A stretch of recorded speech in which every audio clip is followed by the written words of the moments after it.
দেখুন, খেতে বসে যদি দেখছেন বারবার খাবারের মধ্যে থেকে চুল বেরিয়ে আসছে, এটা খুব স্বাভাবিকভাবেই বের হতে পারে। কিন্তু এটা রাহুর একটা অশুভ লক্ষণ, এটাও কিন্তু আপনাকে মনে রাখতে হবে। তো এই সময় কোনো মতেই ওই খাবার কিন্তু আপনি গ্রহণ করবেন না, তৎক্ষণাৎ ছেড়ে দেবেন, অন্য খাবার খান। দ্বিতীয়ত, ডাল হোক, সবজি হোক, রান্না করার সময় অনেক সময় কি হয়? লেগে যায় বা পুড়ে যায়। খাবারটাকে কাউকে খেতে দেবেন না, ফেলে দেবেন। এটা অত্যন্ত রাহুর অশুভ প্রভাব কিন্তু আপনার জীবনে বাড়িয়ে তোলে।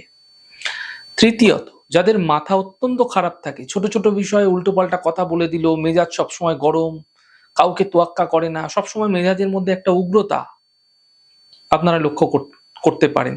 সে যখন খেতে বসবে তখন তার থালার পাশে একটা পাত্রে সামান্য ভাজা মৌরি তাকে দিয়ে রাখবেন। তার খাওয়া হয়ে গেলে তাকে ভাজা মৌরি খেতে বলবেন। চতুর্থত, যারা দাঁড়িয়ে জল খান, তাহলে জানবেন তার পায়ের কোনো সমস্যা, হাঁটুর সমস্যা অবশ্যই আসবে, বিশেষ করে যারা উঁচু করে জল খান। তাই সর্বদা বসে জল খাবেন।